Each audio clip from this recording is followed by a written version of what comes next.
Buenos días. Desde mi espacio, digamos, festejando el Día de la Bandera, recordando a Manuel Belgrano en el día de su fallecimiento, es bueno leer historia, en este caso tomado de este libro de Daniel Balmaceda. Y voy específicamente a leer el tema de la creación de la bandera.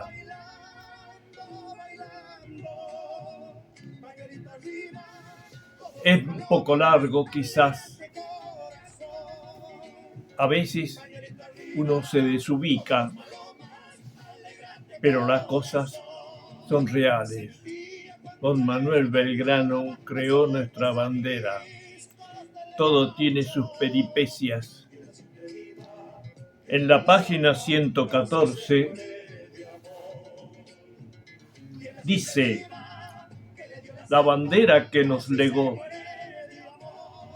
El episodio más conocido en la historia de Belgrano, la creación de la bandera, ha generado una serie de polémicas y debates a lo largo de la historia, sobre todo la cuestión referida al origen de los colores. También se ha discutido cómo fueron dispuestos esos colores en aquel pabellón original. Las pistas documentales son escasas y han posibilitado muchas conjeturas. Nos encantaría poder echar luz sobre este tema, pero es muy poco lo que lograremos aportar. En una muy escueta relación vamos a evocar aquella historia.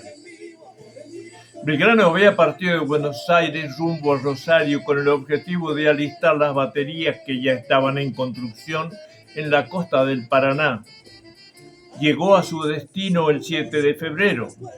Su primera inquietud fue que los soldados tuvieran un distintivo propio, una escarapela. Y esto nos obliga a aclarar que los distintivos civiles, por cuestiones políticas, eran las cintas, mientras que las escarapelas eran usadas por los militares para diferenciarse en el campo de batalla. Era de un diámetro mayor al habitual y solían estar integradas al uniforme. Belgrano le escribió al triunvirato para pedir que sus soldados los autorizaran a usar la escarapela blanca y celeste, dos colores. Una semana después recibió la aprobación oficial. Entonces se apresuró a reclamar una nueva autorización, la de una bandera que tuviera los colores de la escarapela. En realidad se tomó la atribución de encargar su confección y emplazarla antes de recibir la conformidad. Esto ocurrió el 27 de febrero de 1812. En las barrancas del Rosario, con motivo de la inauguración de una de las baterías. El mismo día, en Buenos Aires, el gobierno le encargaba que viajara al norte y tomara las tiendas del derrotado ejército que en ese momento comandaba Pueyrredón, a quien, dicho sea de paso, no le pareció buena la idea de la escarapela. Los chasquis se cruzaron, o sea, el correo. El que viajaba a Rosario portaba la orden de que Belgrano se dirigiera a Jujuy, mientras que el que hacía el camino a Buenos Aires informaba sobre la creación de una bandera. El triunvirato desaprobó la innovación y le escribió al jefe militar para censurar su conducta. El coronel no se enteró porque ella había partido al norte cuando llegó el chasqui, desconociendo la prohibición y entusiasmado con la bandera el 25 de mayo, en el segundo aniversario de la Revolución, realizó en Jujuy una ceremonia con el pabellón nacional, en un acto cargado de protocolo. La bandera en brazos de su creador fue bendecida en la Catedral de Jujuy. Los pormenores de este suceso fueron comunicados al triunvirato. Belgrano no estaba enterado de que le habían prohibido la insignia. Volvieron a escribirle en un tono más enérgico. La nota le causó una gran desazón. Le impidiese aportar un elemento simbólico que podía ser entendido como una señal de unión entre los pueblos. Sin esconder su malestar, el gran patriota respondió con una carta que comenzaba diciendo que se sentía afectado por el contenido de la nota que recibió y continuaba de la siguiente manera, encomillado. Para hacer ver mi inocencia, nada tengo que traer más a la consideración de vuestra excelencia que el 3 de marzo referido no me hallaba en Rosario, pues conforme a su orden del 27 de febrero me puse en marcha al 1 o 2 del insinuado marzo. Y nunca llegó a mis manos la comunicación de vuestra excelencia que ahora recibo incerta. Pues de haberla tenido no habría sido yo el que hubiese vuelto a enarbolar tal bandera como interesado siempre en dar ejemplo de respeto y obediencia a vuestra excelencia, conociendo que de otro modo no existiría el orden y toda nuestra causa iría por tierra. Solo 7 minutos al día para aumentar su energía senior. Obtenga su guía imprimible. Se ponen las propagandas y me arruina todo. Respaldando en forma somera los hechos, Belgrano dijo a continuación, voy a apagar esto.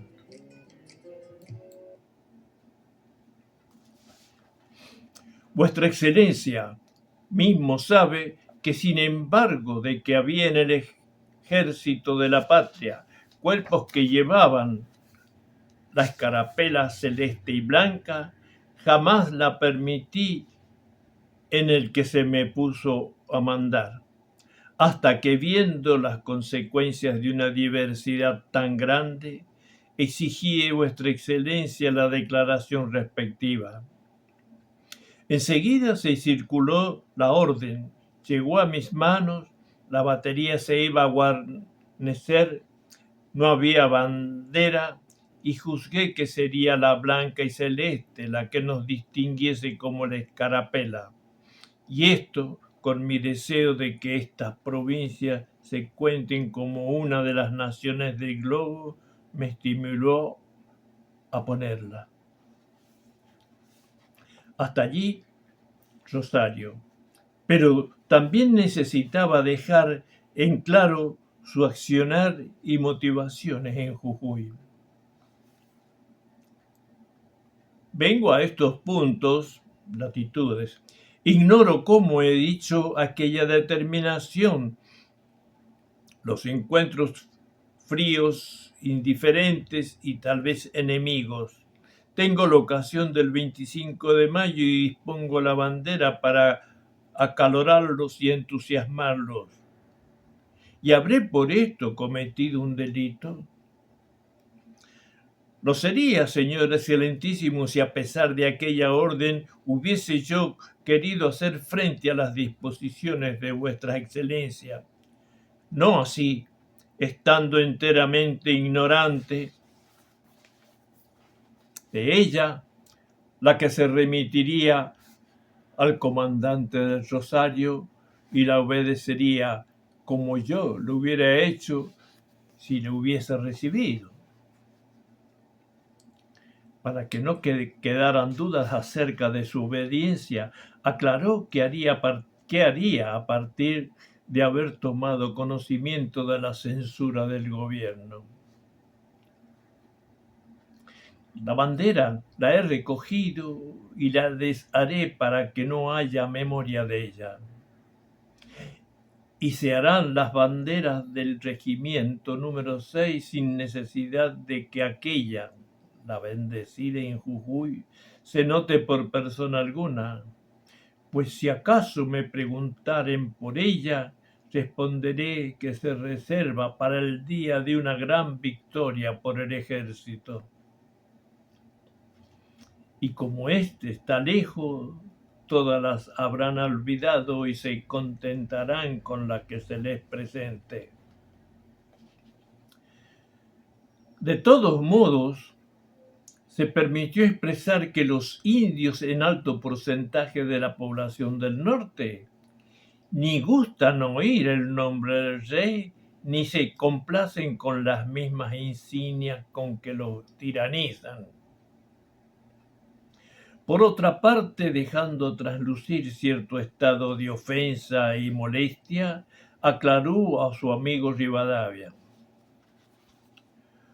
«Puede vuestra excelencia hacer de mí lo que quiera, en el firme supuesto de que hallándose mi conciencia tranquila y no conduciéndome a esa no otras demostraciones de mis deseos por la felicidad y glorias de la patria, recibiré con resignación cualquier padecimiento, pues no será el primero que he tenido por proceder con honradez y entusiasmo patriótico. Mi corazón está lleno de sensibilidad y quiera vuestra excelencia no extrañar mis expresiones cuando veo mi inocencia y patriotismo apercibido en el supuesto de haber querido afrontar sus superiores órdenes, cuando no se hallará una sala de que se me pueda acusar, ni en el antiguo sistema de gobierno, y mucho menos en el que estamos, y que a vuestra excelencia no se le oculta». Cuánta corrección, ¿no? Cuánta corrección. Rotura del papel, sacrificios hechos por él. Excelencia no se oculta, sacrificios hechos por él. Dios guarde a vuestra excelencia muchos años. Jujuy, 18 de julio de 1812. Y habla Daniel Balmaceda. Por un lado, esta respuesta demuestra el enojo de Belgrano, pero por el otro nos permite sumar algunos indicios acerca de la creación del emblema nacional. Antes de enfocarnos en el tema de color, creemos necesario hacer una aclaración. Algunos investigadores han interpretado que la nota del 27 de febrero como un anuncio de que Belgrano está mandando hacer la bandera. Según esa corriente, el gran patriota no habría enarbolado el pabellón nacional en Rosario el 27 de febrero. Solo habría mandado confeccionarlo. La expresión del creador fechada ese día fue la siguiente: siendo preciso enarbolar bandera y no teniéndola, la mandé a hacer blanca y celeste conforme a los colores de la carapela nacional. Espero que sea de la aprobación de vuestra excelencia. Este hecho parece ser confirmado por la falta de algún tipo de mención sobre la bandera en el discurso o arenga que les dio a sus hombres en aquel día, además de que no han quedado rastros de ella. Creemos que la respuesta que envió Rivadavia nos ofrece una pista muy concreta cuando aclara que nunca recibió en Rosario la nota del gobierno. Y aclaró: pues de haberla tenido, la instrucción, no habría sido yo el que hubiese vuelto a enarbolar la bandera. Notemos que dice vuelto a enarbolar. Está afirmando que ella había enarbolado antes una bandera. Por lo tanto, creemos que esta mención de Belgrano apoya la idea de que efectivamente el 27 de febrero la bandera blanca y celeste ondeó en el cielo de Rosario. El otro asunto más complejo se refiere al origen del blanco y celeste. Se ha dicho que fueron los colores empleados por los morenistas en 1811, que fueron tomados del manto de la Virgen, que eran los de la banda de la Orden de Carlos III, que correspondía a los colores del penacho de los patricios, que representaban el escudo de Buenos Aires, donde el río de la Plata sería el blanco y el firmamento, el cielo, el celeste. Definitivamente no vamos a poder resolver el enigma, pero sí queremos poner la lupa en un comentario de la Carta de Rivadavia donde dice: Vuestra Excelencia mismo sabe que, sin embargo, de que había en el ejército de la patria cuerpos que llevaban la escarapela celeste y blanca, jamás la permití en el que se me puso a mandar, hasta que, viendo las consecuencias de una diversidad tan grande, exigí de vuestra Excelencia la declaración respectiva. Es notable la manera en que Belgrano aclara que ya había cuerpos militares que la utilizaban, incluso que él no la había permitido entre sus hombres. Está reconociendo en estas líneas que él no fue quien definió los colores. Por lo tanto, si bien no sabríamos explicar el origen de ellos, debemos dejar en claro que Belgrano no los aportó, sino que ya venían impuestos por alguna costumbre más allá de las ideas y creencias.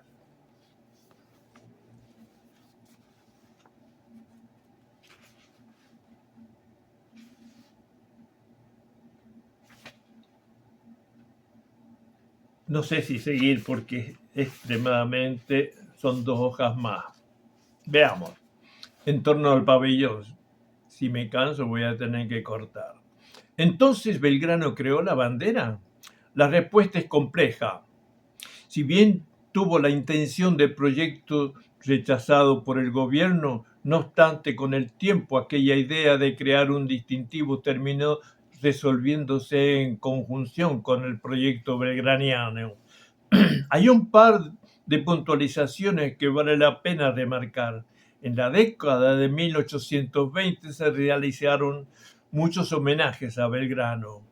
En ellos participaron sus amigos, parientes y también soldados. Ninguno de sus contemporáneos llamó a Belgrano el creador de la bandera. Se le prodigaron elogios de todo tipo. Se mencionaron sus acciones en el consulado, en la primera junta, sus campañas en acción diplomática y su participación en el Congreso de Tucumán. Pero nadie evocó aquella tarde de febrero en Rosario, ni lo postuló como el hombre que nos dio la insignia patria. Es importante para entender que la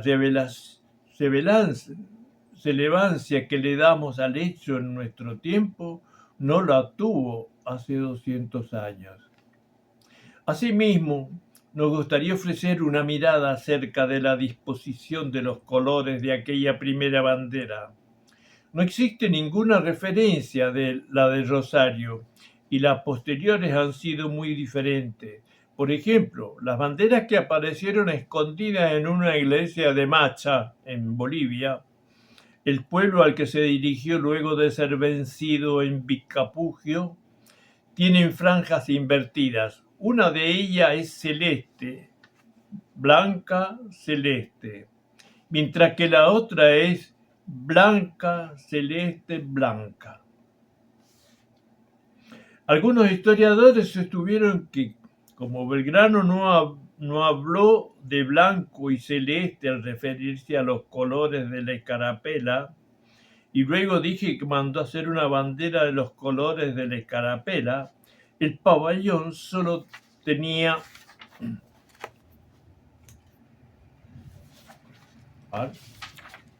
2 franjas. Esta teoría puede comprobarse con una obra de arte. Durante la estadía en Londres de 1815, Belgrano y Rivadavia se retrataron cada uno por su cuenta frente al mismo pintor. El cuadro de Belgrano, cuyo original se encuentra en la ciudad de Olavarría, presenta una escena de la batalla de Salta a espaldas del prócer. En ella se advierten 3 banderas, salvo una cuya su forma no puede determinarse. Las otras 2 muestran claramente pabellones de 2 únicas franjas, la blanca en la parte superior y la celeste en la inferior. Allí en Londres estaban juntos los 2 protagonistas de la creación de la bandera, hombres que en 1815 compartieron meses de navegación y de actividades diplomáticas. Con tanto tiempo de convivencia, ¿acaso jamás conversaron sobre aquel episodio que les tocó vivir en febrero de 1812? Mientras uno estaba en Buenos Aires y el otro se movía de Rosario a Jujuy. Que el cuadro de Belgrano muestre aquella disposición de la bandera es algo que no debemos pasar por alto, porque no se pintó frente a 2 ignorantes del tema. Eran los principales. Otro comentario: en 1814 Belgrano le entregó al ejército a San Martín. En una carta posterior le pidió que conservara la bandera que le había dejado y que la enarbolara cada vez que hubiera formación. En caso de que la insignia aludida en la correspondencia haya tenido 2 cuerpos, uno blanco y el otro celeste, terminaría siendo similar al pabellón del ejército de los Andes que mandó confeccionar San Martín a fines de 1816. De todas maneras, y aún siguiendo esta idea, cabe aclarar que las primeras 2 veces que los realistas mencionaron la bandera en mayo de 1813, en una fecha posterior, ese mismo año, en ambos casos la describían de 3 franjas, de las cuales la superior y la inferior eran celeste, mientras que la del medio era blanca. En una de las citas dicen que la franja blanca era más ancha que las otras 2. Esto deja sin efecto la teoría de la relación entre la bandera de Belgrano le dejó a San Martín y la que creó el Libertador para el ejército de los Andes. Creemos que no, porque el descubrimiento de las 2 banderas de marcha prueba que convivían distintos modelos. Lo único que se sostenía en todos los ejemplares era la combinación del celeste y del blanco. Otro de los detalles curiosos que podemos aportar a la historia de los colores de la bandera es la mención que hace la Gaceta de Buenos Aires el viernes 23 de octubre de 1812, a un mes de la victoria de las tropas de Belgrano en Tucumán. Por empezar, el sorpresivo título Triunfo de las banderas de la patria. Las banderas. Aún sabiendo que en realidad el pabellón no flameó en Tucumán, este fue el primer reconocimiento oficial de la bandera. O al menos su aceptación pública en Buenos Aires. En esa extensa nota se hizo mención a un decreto del gobierno que proponía que a los soldados que habían participado en la acción de Tucumán se les concediera el distintivo de una chacetera de hilo de lana blanca y celeste. Lo mismo para los sargentos, a quienes le otorgaron un cordón de lana blanca y celeste con borlas. A los oficiales hasta el rango de coronel, un escudo de paño blanco con orlas de paño celeste. Esto significa que en cuanto asumió el segundo triunvirato el 8 de octubre de 1812, se sumó a la idea de los tonos señalados por el gran patriota. Quisimos destacar esta publicación porque se trata de la primera mención que se hace de los colores patrios, más allá de las disposiciones planteadas por Belgrano y el primer triunvirato en febrero del mismo año. A partir de entonces, parecía todos encaminados en el mismo sentido. Nuestros hombres debían marchar detrás de una nueva bandera, y los colores de los cordones para celebrar el primer gran triunfo militar de la patria fueron nada menos que el blanco y el celeste. Parte de nuestra historia. Hasta otro momento, que podamos leer otra parte para entendernos a nosotros mismos y luchar por los verdaderos colores. La verdad y la patria tienen que ser una sola cosa. Hasta luego.